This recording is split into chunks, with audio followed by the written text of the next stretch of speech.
Saludos amigas y amigos quienes están pendientes de nuestras publicaciones informativas a través de Corape Digital TV y además quienes escuchan por las ondas de las radios comunitarias a nivel nacional.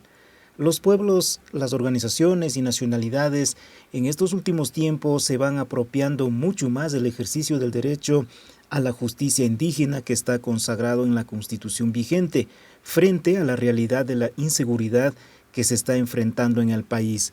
Para ampliar sobre la importancia de este derecho, cabe la redundancia, vamos a dialogar con el doctor Bolívar Beltrán, especialista en el tema y conocedor de las dinámicas del trabajo organizativo de los pueblos y organizaciones sociales. Bienvenido a la Coordinadora de Medios Comunitarios, Populares y Educativos del Ecuador, CORAPE. Deseo saludar a los compañeros de CORAPE que están conectados en este momento en el largo del país y en las plataformas. Agradecerles la invitación a esta entrevista para comentar sobre el tema del pluralismo jurídico. A las órdenes, compañero Orlando. Muchas gracias. ¿Cuál es la importancia de la justicia indígena o la justicia propia de los pueblos y nacionalidades que ejercen no solamente desde la vigencia de la Constitución, sino más bien como una de las prácticas milenarias de paz y armonía, que distintas normativas lo que hacen es de reconocer esta práctica que busca la paz y, como resalto, también la armonía en la sociedad y también en los territorios colectivos? Compañeros de CORAPE, manifestarles que lastimosamente los estados, cuando se constituyeron como tales, en el caso del Ecuador en 1830 y en América Latina, surgen estos estados que desconocen la totalidad de la existencia de la diversidad de los pueblos y nacionalidades. En el caso del Ecuador, surge en 1830, pero solamente surge para determinada clase social el Estado, desconociendo la existencia de los pueblos y nacionalidades. En 1830 destinan a un grupo de personas para que elaboren la Constitución del Ecuador de 1830 y el artículo 12 manifiesta que solamente tendrán derechos las personas casadas, los mayores de 22 años, los que tienen una propiedad raíz valor de 300 pesos, a quienes tienen una profesión y que sepan leer y escribir. El resto no existía como ciudadanos. Entonces, desde el surgimiento mismo de estos estados republicanos posterior a la conquista, surgen desconociendo todo. Y es así que a la actualidad manifiesto que estos estados han fracasado en su modelo económico, social, político y en el caso jurídico, la administración de justicia, la estructura jurídica es un fracaso. Y es ahí cuando los pueblos indígenas desde la exclusión, inclusive desde la criminalización, le dicen al Estado, aquí estamos, aquí hemos estado siempre y necesitamos que este modelo de Estado que ha fracasado se reconstituya y constituyamos entre todos el Estado plurinacional, que reconozca estas formas de organización, estas formas de convivencia milenaria y de manera particular al tema que nos lleva es que en el Ecuador existe el pluralismo jurídico. ¿Esto qué significa? Que cada pueblo, que cada nacionalidad tiene su gobierno, sus mecanismos, sus procedimientos, sus normas propias para la solución de sus conflictos. Entonces, la importancia, no solamente que es contemporánea, sino que es una importancia histórica, milenaria de esto, de que se suele llamar hoy día como justicia indígena. Importante. Ahora, ¿cuáles son las principales causas que se están presentando en las comunidades y pueblos en este contexto de la inseguridad y cómo se está solucionando cuando existen infracciones o se registran alteraciones a la tranquilidad que existen en las comunidades indígenas y campesinas principalmente, pero también se establecen medidas preventivas? Me parece una pregunta importantísima, pero antes de esto quisiera como hacer una precisión. En América Latina, al surgir estos estados desconociendo a las colectividades indígenas y otros sectores, desde el año 91 y luego de grandes movilizaciones se logra constitucionalizar el tema de los derechos colectivos y la aprobación de convenios internacionales. Y en el año 91 en América Latina, en los vecinos Perú, Colombia, Bolivia, y el Ecuador se aprueba el convenio 169 Y en esta década comienza a aprobarse el tema de las reformas a las constituciones, y en el caso de Bolivia y Ecuador, estos estados se declaran como interculturales y plurinacionales. ¿Qué significa esto? Significa que estas categorías jurídicas tienen el reconocimiento constitucional y también están en los instrumentos internacionales que están en plena vigencia. Ahora, ¿cuál es la importancia? La importancia es que al interior de las colectividades indígenas, los mecanismos, las autoridades, los procedimientos propios han ayudado a mantener la armonía en estas colectividades.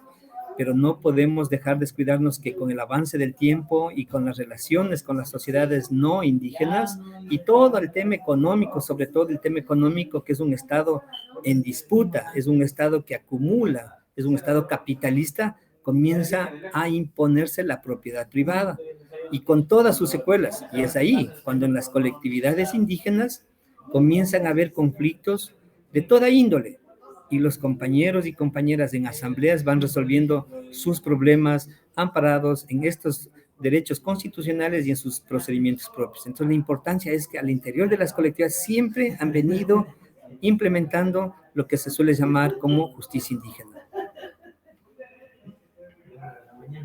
Con la aplicación de la justicia indígena por parte de las comunidades, pueblos y nacionalidades, ¿qué es lo que se garantiza para mantener la buena convivencia que existe en los territorios, como usted ha resaltado, haciendo una línea de tiempo? Sin duda que los pueblos también han tenido que luchar para que sea reconocido esta forma de la justicia propia, esta jurisdicción propia milenaria, que basa también en las realidades, en la cultura, en las tradiciones en sí. Estos estados, al haber surgido desconociendo su realidad, desconociendo su diversidad, lógicamente eh, no han permitido que esta riqueza en los distintos órdenes, en los sistemas económicos, sociales, culturales, puedan exponerle al país y compartir y hacer que este país reconozca esta diversidad, estas formas de organización que al interior de las comunidades, de las colectividades indígenas, milenariamente se viene haciendo. Aquí debemos tener en cuenta lo siguiente: estas formas ancestrales y que se han venido actualizando ahora tienen unos límites y unos alcances. El límite es que tienen que desarrollar su procedimiento, su justicia propia, en el marco de lo que dispone la Constitución y los instrumentos internacionales. En el caso ya más interno de las comunidades, tienen que ejercer su derecho propio. No pueden, no pueden violentar derechos humanos. Tienen que desarrollar su derecho propio aplicando sus procedimientos, sus mecanismos de legítima defensa, sus mecanismos de garantizar que el proceso sea lo transparente y que no haya corrupción, y que sobre todo, cuando se emite una sentencia, dependiendo del caso, esta sentencia sirva para recuperar el equilibrio, la armonía al interior de la colectividad. El avance de la sociedad, ¿a qué nos ha llevado? A que se convivan sociedades diversas, las sociedades indígenas, las sociedades no indígenas, afro, montubios, y cada quien con su riqueza. Y en el tema de la justicia, la idea es que cotidianamente se construya la pluralidad. ¿Qué significa esto? Que primero los sistemas se reconozcan, los sistemas jurídicos, el sistema ordinario, el sistema indígena, se reconozcan y puedan compartir lo mejor y también las limitaciones y también las dificultades, porque no podemos a título de justicia indígena decir que esta es la mejor, que esta es la perfecta. También hay debilidades, también hay corrupción, y lo que al final el Estado ecuatoriano lo que debe garantizar es el tema de la justicia. Ahora, ¿cómo diferenciamos el ejercicio de la aplicación de justicia indígena en la coyuntura actual por el alto índice de inseguridad que se está llegando hasta las comunidades indígenas, campesinas, montubias? A veces las informaciones que generan muchos medios de comunicación confunden con la reacción de la ciudadanía en general versus los procedimientos internos que tienen, en cambio, las comunidades de pueblos, que está basado en una estructura organizativa. Sí, lastimosamente los medios de información han difundido como Crónica Roja, El Baño, La Ortiga, La Multitud, sin procedimiento, sin autoridad, en un desorden total. Esto prácticamente es linchamiento, esto no es justicia indígena lo que los medios de información eh, difunden fotografías, videos, en donde se vea una colectividad, inclusive lo último que ha pasado en el país, en el centro del país, quemar a las personas. Eso no es justicia indígena, eso es el estado de descomposición a la que ha llegado el Estado ecuatoriano en el tema de la administración de justicia. La, y ahí hay que hacernos un llamado mutuo.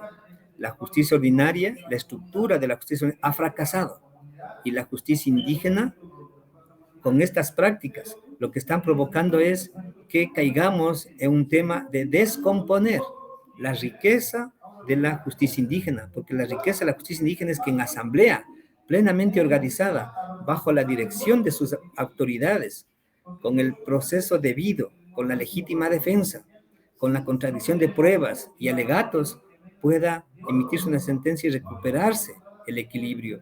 Fíjese en lo que pasa hoy día en el país, la crisis carcelaria que nos afecta a todo el país. ¿Qué significa esto?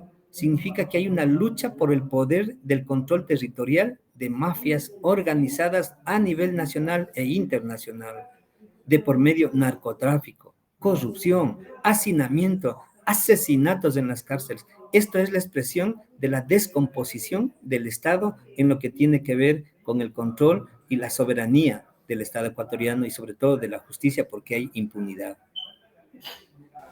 Y por cierto que el ejercicio de justicia indígena hasta la actualidad, a pesar que está reconocido constitucionalmente, se ha generado algunas experiencias y normativas secundarias, no cuenta con presupuesto como existe en la justicia ordinaria en este aspecto. También es una desventaja en la que de alguna otra manera enfrentan los pueblos y organizaciones sociales. Sí, hay en las comunidades de manera histórica, no ha habido necesidad de que al ejercicio de la justicia indígena se cuente con recursos, porque es la comunidad la que sostiene estos procesos y a veces son horas, días de asambleas que la gente deja de cumplir sus tareas cotidianas y eso tiene un costo, pero la han asumido las comunidades. ¿Por qué? Porque se ha roto el equilibrio y necesitan volver a la armonía.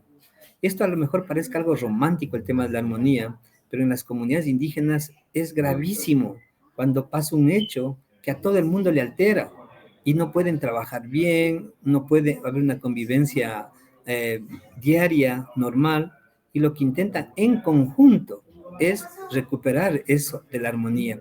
Entonces, lo que aspiramos nosotros es llegar a un proceso de construcción de un Estado que permita el pluralismo jurídico poner en práctica en lo cotidiano.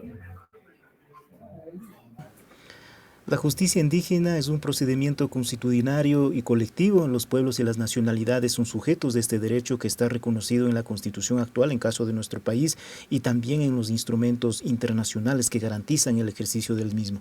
Gracias, Bolívar Beltrán, por las reflexiones que nos ha aportado en este diálogo. Que tenga un excelente día. A ustedes, compañeros, agradecerles por la amabilidad de la entrevista y decirles que de manera cotidiana el pluralismo se ejerce a partir de cosas tan pequeñas, que parecen pequeñas, pero que son grandes, como es el tema del idioma y el resto de cosas. Quiero agradecerles, compañero Orlando, y a todos los oyentes y televidentes de este canal. Muchas gracias, un buen día. Un abrazo a la distancia. Les invitamos a nuestra audiencia que se mantengan pendientes de las noticias que generamos en cualquier momento del día de los principales hechos de la coyuntura nacional.